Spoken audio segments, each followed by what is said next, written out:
Assalamualaikum warahmatullahi wabarakatuh. Alhamdulillah wa bihi nasta'in ala muhammadin wassalatu wassalamu ala asyrafil anbiya'i wal mursalin wa ala alihi washabihi ajmain. Assalatu wassalamu ala sayyidina rasulullah subhanahu wa ta'ala adili. Alhamdulillah la nikmatil islam wa iman wa kafa bi minimal. Alhamdulillah bi nikmatin tatimmus sholihat.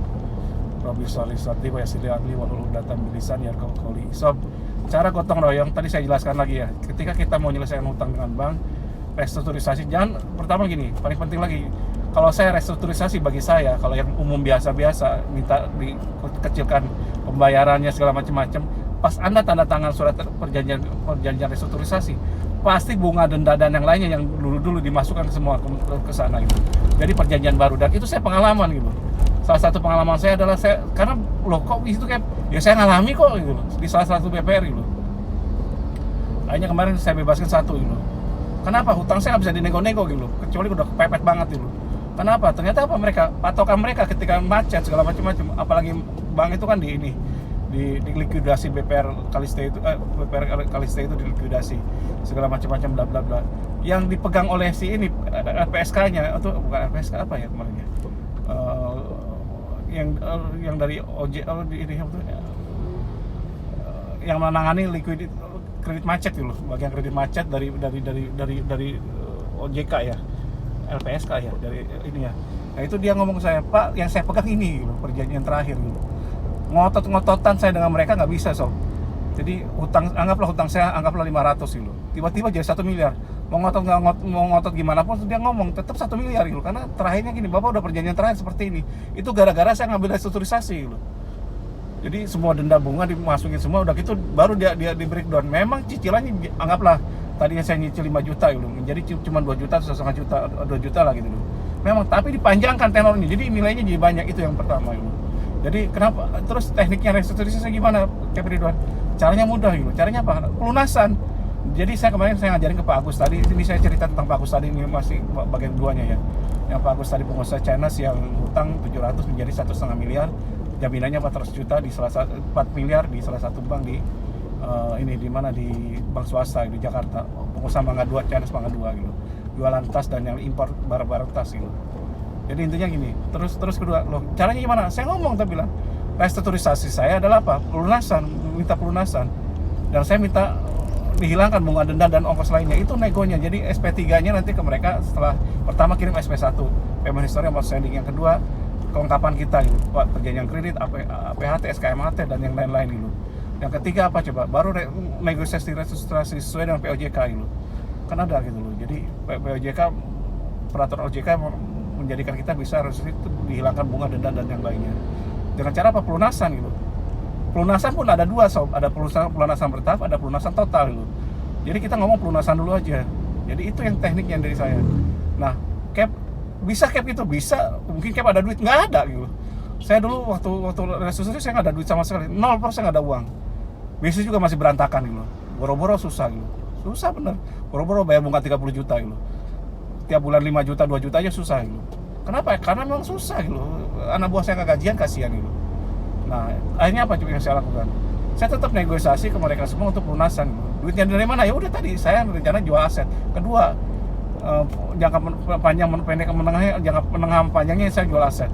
Jangka pendeknya saya usaha gitu. Usaha apa? Ya usaha, saya nggak pernah nyerah. Jadi saya ke bank itu tidak pernah muka saya nunduk, dan saya tidak pernah minta-minta gitu. Loh kok aneh? Ya udah. Jadi kalau orang ke bank kan suka merajuk, dan kenapa saya mintanya pada Tuhan gitu, pada Allah gitu. Tuhan kita kan maha kaya, Allah maha kaya gitu. Kalau Anda Tuhan, ya udah maha kaya gitu. Biarkan gitu. Dan mudah untuk lunasi dunia dan sisi yang dia nyitakan, apa saya hutang kita mudah gitu. Yang penting kita dikasih sehat, dikasih hidup gitu. Ya udah cukup gitu. Dikasih hidup, dikasih sehat. Jadi saya negosiasi mereka, dan itu terjadi 3 tahun saya negosiasi. Baru lunas kemarin, Juni kemarin saya lunasi dengan cara, alhamdulillah ternyata apa, salah satu aset saya laku. Yang jualkan apa? Bank juga yang jualkan. Yang jadi maklarnya orang bank gitu. Selesai udah. Jadi intinya apa? Dan negosiasi itu tadinya dia ngotot 2,8, 2M aja nggak mau turun dia. Nggak mau turun dari, nggak bisa Pak Ridwan, 2M aja nggak bisa katanya. Seminggu sebelum negosiasi dia ngomong seperti itu. Dan saya tadinya udah bawa berkas lengkap, payment history untuk datang untuk debat itu. Akhirnya saya terakhir apa coba? Saya serahkan pada Allah. Jadi saya Hasbunallah wa ni'mal wakil, ni'mal maula wa ni'man nasir. Saya baca itu aja kalau Anda muslim ya. Jadi saya serahkan semuanya, saya wakilkan, ya Allah, ini ada masalah, saya serahkan pada Engkau gitu. Karena Engkau yang pemecah masalah, yang mempermudah segala urusan, yang membuka segala sesuatu yang macet gitu. Saya ngomong ke Allah, alhamdulillah ternyata lancar, setengah jam ngomong selesai ketemu direkturnya. Jadi itu yang paling utama. Kalau negosiasi jangan dengan AR atau dengan siapapun, kalau bisa dengan pimpinan yang paling tinggi di situ gitu. Kalau bisa di wilayah gitu, terserah gitu, ributin 2 orang cabang sama wilayahnya, nanti insya Allah dapat ini. Kemarin saya karena BPR itu saya ngomong langsung direkturnya gitu. Terserah, tadi kan saya ngomong dengan manajer, wah susahnya loh tuh, didatengin 3 orang 4 orang, sampai sapam aja dikirim ke tempat saya gitu. Sapam, supirnya, terus 2 orang manajernya gitu, badannya gede-gede semua gitu. Saya takut enggak ya, namanya bisnis, mereka nggak pernah mau ke rumah saya. Karena apa? Saya tidak pernah jaminkan rumah, hanya kantor toh gitu. Dia datang ke kantor, silakan kalau Pak mau jual, lelang jual tempat saya. Tapi ingat ya, saya akan lakukan perlawanan tuh gitu. Jadi bank itu ketika kita berani ngadepi sampai pengadilan, karena data saya lengkap. Saya untuk contoh ya, saya jual aset saya di OLX atau di mana, saya fotoin, saya siapin screenshot, saya pasang banner di kantor saya fotoin, saya kirim ke mereka, saya minta mereka, saya ada surat ke mereka segala macam. Jadi data kita lengkap, bahwa kita kooperatif gitu. Jadi bukan Anda bayar semampunya 1 juta 2 juta gitu. Bukan, pasti mereka kalau ada macetnya kelamaan juga mereka tetap ngelelang juga, mau ngelelang juga. Kenapa? Karena yang dia butuhkan adalah apa? Kredit lancar gitu. Kalau macet, NPL-nya naik, dia nggak mau. Dia pasti ngejar Anda gitu, habis-habisan gitu. Kalau Anda lemah, dilelang beneran atau dicesi gitu. Sekarang bank akan melakukan itu gitu. Meskipun ilegal, mereka cari cara suka-suka dia. Toh ketika dicesi dilarikan ke orang lain, toh kan Anda semua yang bermasalah, yang ambil cesi yang bermasalah gitu, bukan banknya gitu. Meskipun di belakangnya ada banknya gitu. Nah, saya balik lagi tadi, penyelesaiannya gimana Kem? Sama yang gotong royong tadi intinya apa? Tadi seperti itu. Kedua, aset, kalau Anda anggaplah tadi Pak ini 700 gitu, kita targetkan 800 atau 900 lah gitu. Anggaplah 900 gitu. Nah 900 tadi, kita cari aja saudara kita, kakak, segala macam-macam, teman bisnis segala macam yang dekat-dekat yang pernah kita bantu, pinjemin dulu. Kalau pinjam langsung 500 juta nggak bakal mau sob, nggak bakal mampu gitu. Kenapa? Karena terlalu besar gitu.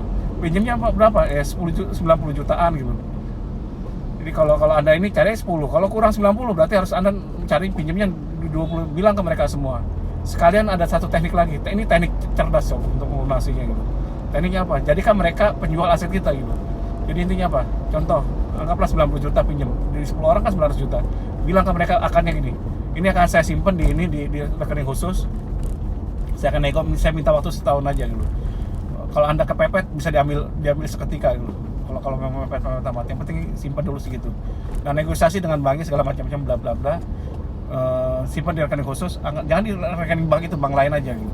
Dan itu bilang ke mereka semua, nih saya udah ada uang 900, saya pinjam ini dari orang lain, dari mana-mana. Jadi, nah itu sebagai bagian dari teknik solusi kita, bahwa kita akan pinjam dari sahabat-sahabat kita. Bila perlu, teman-teman kita dikasih nomor kalau mereka teman kita nggak keberatan. Kalau nanti mau nggak kamu ditelepon orang bank segala macam, jelasin bahwa itu uang kamu juga gitu. Ya udah ngomong, nggak apa-apa, kasih aja segala macam-macam. Terus yang kedua, iming-imingi, jadikan mereka semua yang kita pinjami menjadi kaki tangan kita untuk menjual aset kita gitu. Contoh aset kita 4 miliar gitu.